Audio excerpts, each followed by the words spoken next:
હું છું એડવોકેટ ગોપાલ ઇટાલિયા. આજે 9મી જુલાઈ 2025નો દિવસ છે. ગઈકાલે સાંજના સમયે બાર કાઉન્સિલ ઓફ ગુજરાતના ચેરમેનશ્રીએ એક વિડીયોના માધ્યમથી ગુજરાતભરના વકીલશ્રીઓને એક સંદેશ આપવાની કામગીરી કરી. બાર કાઉન્સિલ ઓફ ગુજરાતના ચેરમેને એવું કહ્યું કે તેમણે ગુજરાતની સરકારમાં મુખ્યમંત્રી, કાયદા મંત્રી અને ગૃહમંત્રીને અગાઉ એક પત્ર લખ્યો હતો કે વકીલ અને પોલીસ વચ્ચે વધતા જતા ઘર્ષણ બાબતે તેઓ વકીલોના પ્રતિનિધિ તરીકે, વકીલોની માતૃ સંસ્થાના પ્રતિનિધિ તરીકે સરકારને મળવા માંગે છે. આવો પત્ર ચેરમેનશ્રીએ લખ્યા પછી પણ ગુજરાતની સરકારે કોઈ પ્રત્યુત્તર આપ્યો નહીં, કોઈ જવાબ આપ્યો નહીં. જાણે કે ગુજરાતભરના વકીલોની માતૃ સંસ્થા એટલે કે બાર કાઉન્સિલ ઓફ ગુજરાતની જાણે કે કોઈ વેલ્યુ ન હોય, જાણે કે એનું કોઈ મહત્વ ન હોય, એવી રીતે ગુજરાતની સરકારે બાર કાઉન્સિલ ઓફ ગુજરાતના ચેરમેનશ્રીના પત્રને અવગણ્યો. રાજપીપળાની અદાલતની બહાર જે ઘટનાક્રમ બન્યો કે અદાલતના દરવાજા પોલીસે બંધ કરી દીધા અને પોલીસ ઇન્સ્પેક્ટરે મને અને અન્ય એક વકીલને અદાલતની અંદર આવતા રોક્યા. આ ઘટનાનો ઘેરા પ્રત્યાઘાતો પડ્યા. ગુજરાતભરના શરૂઆતમાં તો તાલુકા બાર એસોસિએશન, ત્યારબાદ જિલ્લા બાર એસોસિએશન અને પછી ગુજરાતભરના અલગ અલગ અનેક બાર એસોસિએશને ખુલીને વકીલ સાથે થયેલી ઘટના, ન્યાયતંત્ર ઉપર જે પોલીસે તરાપ મારવાની કોશિશ કરી એનો ખુલીને વિરોધ કર્યો. ગુજરાતભરના અનેક તાલુકા, અનેક જિલ્લાના વકીલ મંડળોએ ઠરાવ કરીને, મીટિંગ કરીને એનો વિરોધ કર્યો. એ બદલ હું જેણે પણ આ મીટિંગ કરી, ઠરાવ કર્યો, વિરોધ કર્યો એ તમામ બાર એસોસિએશનનો હું હૃદયપૂર્વક આભાર વ્યક્ત કરું છું. પરંતુ મૂળ વાત કે બાર કાઉન્સિલ ઓફ ગુજરાતના ચેરમેનશ્રીએ સરકારને મળવાનો સમય માંગ્યો, એ સમય ક્યારેય મળ્યો જ નહીં.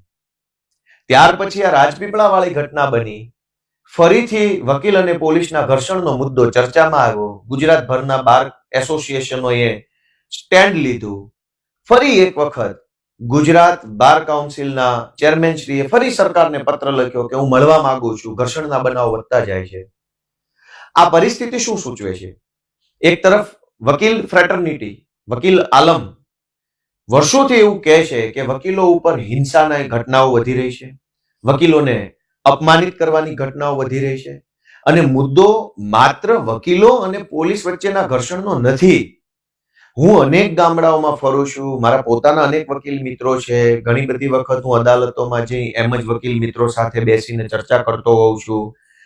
નવા એલએલબી થયેલા અને એઆઈબી ની પરીક્ષાની તૈયારી કરતા જુનિયર વકીલશ્રીઓ સાથે પણ ચર્ચા થતી હોય છે. વાત માત્ર પોલીસ અને વકીલના ઘર્ષણની નથી.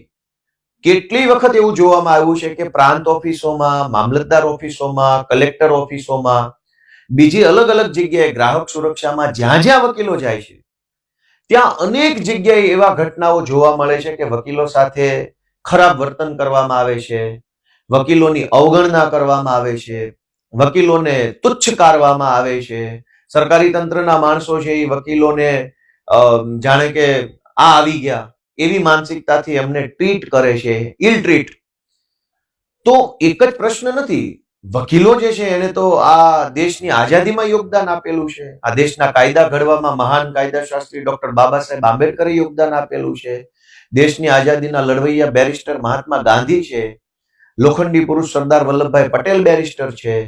જવાહરલાલ નહેરુ બેરિસ્ટર રહી ચૂક્યા છે. દેશ આઝાદ થયા પછી અનેક મંત્રીઓ, વડાપ્રધાનો, મુખ્યમંત્રીઓ વકીલો આવ્યા છે. તો વકીલ છે એ હંમેશા સમાજની અંદર એક નવું કામ કરવાના, સારું કામ કરવાના, સમાજને ઉપયોગી બનવાના એક મશાલચી રહ્યા છે, ટોર્ચ બેરર જેને કહેવાય. તો વકીલો જ્યારે ગુજરાતની સરકારને મળવા માંગતા હોય તો સરકારને મળવામાં શું વાંધો છે?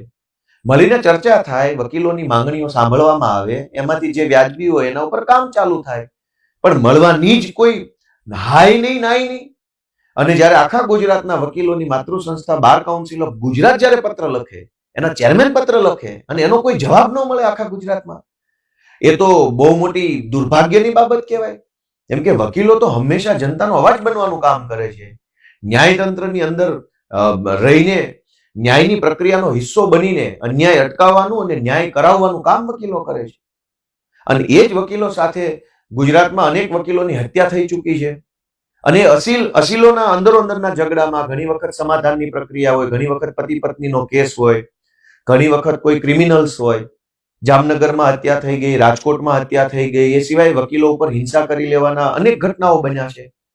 અને માત્ર હિંસા મુદ્દો નથી, વકીલો સાથેનું અનેક ઓફિસોમાં અધિકારીઓ છે એ વકીલોને બહુ ખરાબ રીતે એની સાથે વર્તન કરે છે.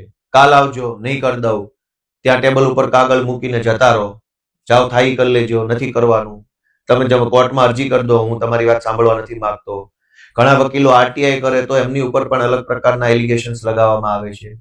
અને વાત એટલેથી નથી અટકતી, ઘણી વખત એવું પણ બને છે કે ડાયસ ઉપરથી વકીલોને ખખડાવવામાં આવે છે, ડાયસ ઉપરથી વકીલોને ઉતારી પાડવામાં આવે છે, ડાયસ ઉપરથી એવું વર્તન કરવામાં આવે કે જાણે વકીલ છે એ કોર્ટ ઓફિસર નથી, પણ જાણે કે કંઈક ઉછીના કે પૈસા માંગવા આવ્યા હોય એવી રીતે ડાયસ ઉપરથી ઘણીવાર ખરાબ વર્તન વકીલો સાથે થાય છે. તો આ અનેક બાબતો જે છે એ વકીલો જ્યારે સમાજના પ્રશ્ન માટે લડે છે તો વકીલના પ્રશ્ન માટે કોણ બોલશે? તો દોસ્તો, મારે આજે વિડીયોના માધ્યમથી બસ એટલું જ કહેવાનું છે કે વકીલોને પણ પોતાના હક અધિકાર છે, વકીલોની પણ સમસ્યાઓ છે, અને એના માટે હું ગુજરાતભરના વકીલોને સહયોગ પણ માંગુ છું. અને એક ધારાસભ્ય, વકીલ ધારાસભ્ય તરીકે હું એડવોકેટ છું, એનું મને ગર્વ છે. એડવોકેટ્સ દ્વારા એડવોકેટ તરીકેનું એક સન્માન પ્રાપ્ત થાય છે, એ બાબતનો હું આભારી છું એડવોકેટ ફ્રેટર્નિટીનો. એક ધારાસભ્ય તરીકે હું મારી જવાબદારી નિભાવીશ કે ભવિષ્યમાં બધાને સાથે રાખીને, સાથે મળીને, સંકલન કરીને, બધા પાસેથી વાત, મુદ્દો, વિચાર, સમસ્યા સમજીને જ્યાં મારી જરૂર પડે ત્યારે વિધાનસભાની અંદર સરકાર પાસે કોઈ પણ પ્રકારે એડવોકેટ પ્રોટેક્શન એક્ટની બાબત હોય, એડવોકેટ વેલફેરની બાબત હોય, એડવોકેટ ડિગ્નિટીની બાબત હોય, તમામ બાબતે એક એડવોકેટ ધારાસભ્ય તરીકે હું આપણા વકીલ ફ્રેટર્નિટીને ઉપયોગી થવા માટે હું હંમેશા તૈયાર છું અને કટિબદ્ધ છું. અને આ આખી સમગ્ર ઘટનામાં બે જ બાબતોની નોંધ લેવા જેવી છે. એક, કે ઘર્ષણ માત્ર પોલીસ વકીલનું નથી, સરકારી તંત્ર અનેક જગ્યાએ વકીલો સાથે અયોગ્ય વર્તન કરે છે, એ ન થવું જોઈએ. વકીલો પર હિંસા થાય છે, ન થવી જોઈએ, એ પહેલો પાર્ટ છે. બીજો પાર્ટ, કે આટલા ગુજરાતભરના 1.5-2 લાખ કરતા વધુ વકીલોની બનેલી સંસ્થા બાર કાઉન્સિલ ઓફ ગુજરાત જ્યારે સરકારને મળવા માંગતું હોય અને સરકાર એનો કોઈ જવાબ જ ન આપે, એ આપણા માટે અત્યંત એટલે અત્યંત દુર્ભાગ્યની બાબત છે.